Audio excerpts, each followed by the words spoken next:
गर्मी हो कि सर्दी, ख़वातीन के लिए एक मसला ही रहता है कि सिलेंडर में गैस ख़त्म हो गई और इशू आता रहता है। और आज हम इसको सॉल्व करेंगे बिल्कुल सिर्फ़ और सिर्फ क्रोशिया की मदद से। क्रोशिया को डालेंगे हम आग में और इससे हम अपना मसला सॉल्व करेंगे। अब गैस आपकी कभी भी ख़त्म नहीं होगी।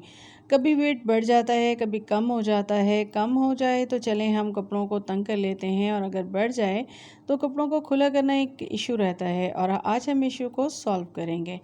किस तरीके से हम बनाएंगे कुछ ऐसे ऑर्गेनाइजर्स जो हमारे डेली लाइफ के कामों को आसान कर देंगे। वीडियो को एंड तक देखिएगा, स्किप मत कीजिएगा, ताकि आपको पता चल सके कि आज मैंने अपने प्रॉब्लम्स को कैसे सॉल्व किया है। बिस्मिल्लाहिर्रहमानिर्रहीम, अस्सलाम वालेकुम। कैसे हैं आप सब? उम्मीद करती हूँ खैरियत से होंगे। स्टार्ट करते हैं वीडियो को टिप नंबर 1 से। अक्सर ये होता है कि हम जब चाय वगैरह बनाते हैं ना, तो सिलेंडर पे गिर जाती है, तो इसके पोर्स सारे जो है ना बंद हो जाते हैं। इस तरह से ये हाफ़ जलती है और हाफ़ जो है वो आपकी गैस जो है वो ज़ाया हो रही होती है और वो चल नहीं रही होती। तो सबसे पहले तो हम करेंगे इसकी क्लीनिंग। और यहाँ पे मैंने ले लिया था मीठा सोडा, और इसके ऊपर मैं सारा मीठा सोडा गिरा दूँगी। और इसके साथ ही मैं यहाँ पे ले लूँगी पेप्सी। बिल्कुल मैंने यहाँ पे रखी हुई है क्लीनिंग के लिए। तो पेप्सी को मैं यहाँ पे जो है ना इसके ऊपर डाल दूँगी, और उसके बाद इसको मैं 10 मिनट के लिए छोड़ दूँगी। 10 मिनट के बाद मैं ले लूँगी एक तार वाला ब्रश, और इसको मैं अच्छे से जो है ना रब करते हुए इसको साफ़ कर लूँगी। अच्छा, इसके जो ये पोर्स बंद हो गए ना, जो इसके ये यहाँ पे होल्स होते हैं सारे के सारे, उस पे भी मैं अच्छे से रब करते हुए ना ये सारा का सारा जो है वो निकाल दूँगी। क्योंकि इस तरीके से हमारी ज़ाहिर सी बात है गैस ज़ाया हो रही होती है, आधा चल रहा होता है आपका और आधा नहीं चल रहा होता। अगर आप इस पे बाज़ औक़ात होता है कि रोटियां वगैरह भी बना रहे होते हैं, तो यही होता है कि एक साइड से बन रही होती है, एक साइड से नहीं, और आपकी गैस लेकिन वो ज़ाया हो रही होती है। तो इसका बेहतरीन हल यही है कि आप गैस को ज़ाया ना करें, और इस तरीके से आप इसको हल करें। तो यहाँ पे मैं इसको सारा क्लीन कर लूँगी, और क्लीन करने के बाद जो है ये मेरा बिल्कुल 10 मिनट का काम होता है। जल्दी जल्दी से सारे का सारा आपका जो है वो क्लीनिंग हो जाएगी। और इसको क्लीन करने के बाद आप देखेंगे कि बिल्कुल एक तो नीट एंड क्लीन हो जाएगा इस सिर्फ जो है ना इन दो चीज़ों की मदद से। और इसके बाद ये नीट हो गया है। ठीक है जी, इस तरीके से अब आपका इसको चलाएंगे तो आपका ये अच्छे से वर्क करेगा। तो इस तरीके से आप अपने काम को आसान कर सकते हैं। नेक्स्ट आइडिया की तरफ आ जाते हैं। तो जब भी हम सिलेंडर को कहीं रखते हैं ना, तो क्या होता है कि नीचे जगह पे ना वो निशान छोड़ जाता है।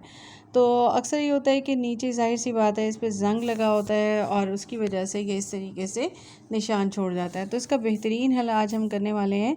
तो सबसे पहले तुमने क्या करना है कि कोई भी कपड़ा ले लें और इसको उल्टा करके ना इसके नीचे जितना ये देखिए ज़ंग लगा हुआ है, सारे का सारा आपने अच्छे से जो है ना उतार लेना है। अच्छा, इसको उतारने के बाद आपने क्या करना है कि आपने ले लेना है सरसों का तेल।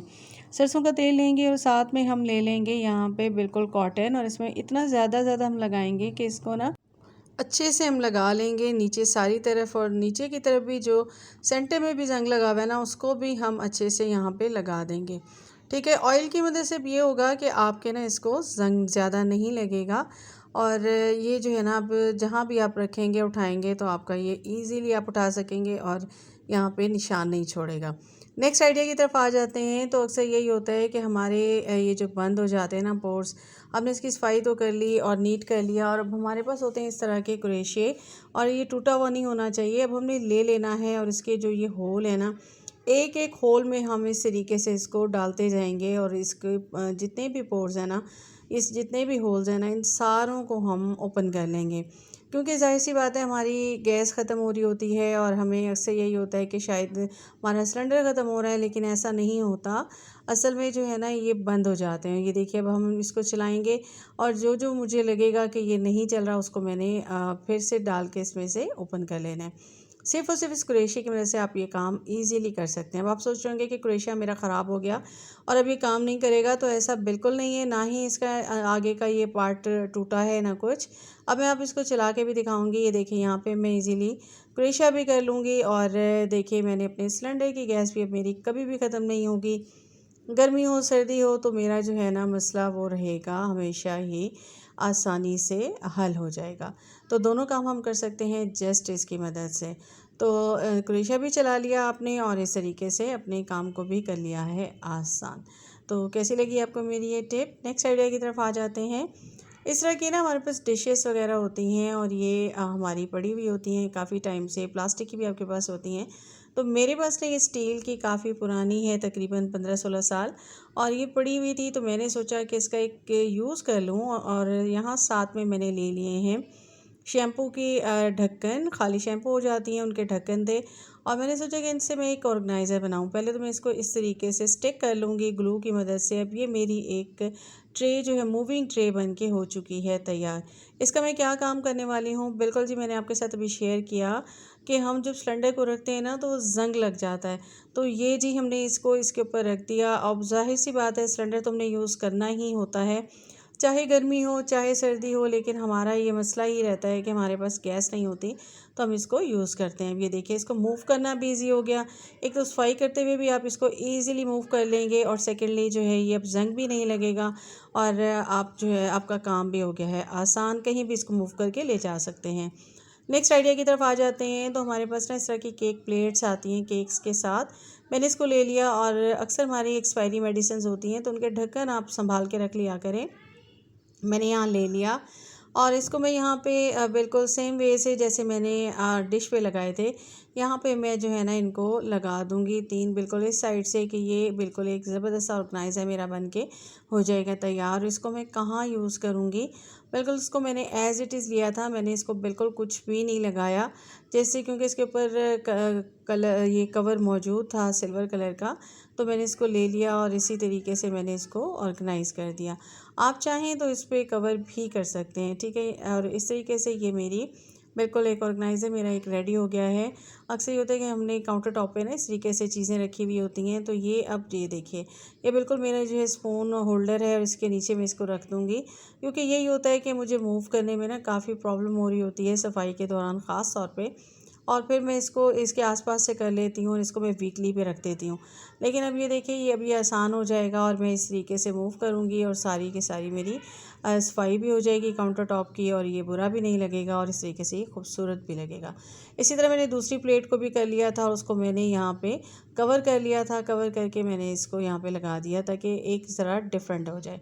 तो कैसा लगा आपको मेरा ये आइडिया।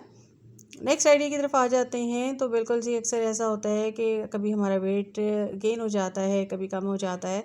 तो ख़वातीन के लिए ना अक्सर ये प्रॉब्लम होती है कि वो उनकी जो है ना चेस्ट से और दामन की तरफ से ना शर्ट्स हमेशा ही तंग हो जाती हैं जब अगर उनका वेट बढ़ जाए। तो एक तो पहले तो मैं आपको बताऊं कि अगर आपका वेट बेशक एक मेंटेन भी आपने किया हुआ है, तो सबसे पहला काम तो आपने ये करना चाहिए, जो कि मेरी टिप है आप लोगों के लिए, कि आपने ना हमेशा ही लूज़ कपड़ों को पहना करें, मतलब कि बहुत ज़्यादा टाइट नहीं होने चाहिए। आप अपनी फिटिंग से ना, स्किन फिटिंग नहीं पहननी चाहिए, हमेशा ही अपनी फिटिंग से आपको 1 इंच का मार्जिन देना चाहिए, और दोनों साइडों से, और ये खुली के सिलवानी चाहिए। उससे ये फ़ायदा होता है कि अगर आपका वेट बढ़ भी जाता है ना, तो जब आप उसको पहनते हैं तो वो आपको सेट आ जाती है, बहुत ज़्यादा तंग भी नहीं होती, और आपको प्रॉब्लम भी नहीं होती। अच्छा, एक तो थी ये। नेक्स्ट मेरी ये है कि अगर आपका वेट ज़ाहिर है कम होता है, तो आपने फिटिंग करना तो आसान काम होता है। लेकिन अगर आपका वेट बढ़ गया है, तो फिर आपने क्या करना है। अगर आप खुद स्टिच कर रहे हैं, या फिर आपने टेलर से करवा रहे हैं, तो ये जो अंदर जब सिलाई लगती है ना, तो ये जो पार्ट होता है, तो यहाँ पे ना वो कट लगा देते हैं, और ये गलती कभी भी नहीं करनी चाहिए। हमेशा ही आप टेलर को मना करें कि उसने यहाँ पे ना आपका स्टिच नहीं, ये कट नहीं लगाना, और कटिंग के दौरान भी इस पे कट नहीं लगाना। इससे जितना कपड़ा होता है ना स्टिचिंग के दौरान, वो अंदर रहने दिया करें। उससे ये होता है कि आप इसको इजीली खोल सकते हैं, और फिर आपको पसंदीदा कपड़ा होता है, तो आपको जो है प्रॉब्लम नहीं होती।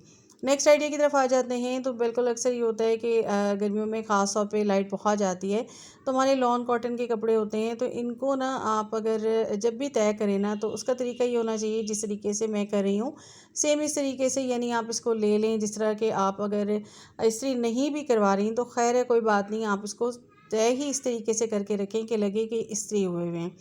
अच्छा, इसके दौरान आपने यही करना है कि इसको जो है ना, आपने जैसे ही कपड़े उतार के आएँ, तो आपकी कोशिश होनी चाहिए कि उनको ऐसे लपेट-लपूट के ना रखें। आप ले लें, और इस तरीके से आपने इसको तय कर लेना है। और साथ-साथ ना आप हाथों की मदद से ना इनकी जितनी भी सिलवटें हैं वो निकालते जाएँ, क्योंकि ये लॉन कॉटन के होते हैं, ईज़िली ये हो जाते हैं। और ये देखिए, बिल्कुल ईज़ी हो गया, और इस पे जितनी भी सिलवटें हैं मैंने हाथों से निकाल दी। तो इस तरीके से ना, ये देखिए, बिल्कुल ऐसे लगेगा जैसे कि जो है ना आपका प्रेस हुआ हुआ है। अब आपकी लाइट नहीं भी है, और आपको कहीं जाना भी है, तो बिल्कुल भी परेशानी नहीं होगी, और आप इजीली इसको कैरी कर सकते हैं। जी, तो कैसा लगा आप मेरा आज का कंटेंट? उम्मीद करती हूँ आपको पसंद आया होगा। पसंद आया हो तो काइंडली मेरे चैनल को सब्सक्राइब कीजिएगा, बेल आइकन को प्रेस कीजिएगा। अपना रखिएगा बहुत ज़्यादा ख़्याल और मुझे दीजिएगा इजाज़त। अल्लाह हाफ़िज़।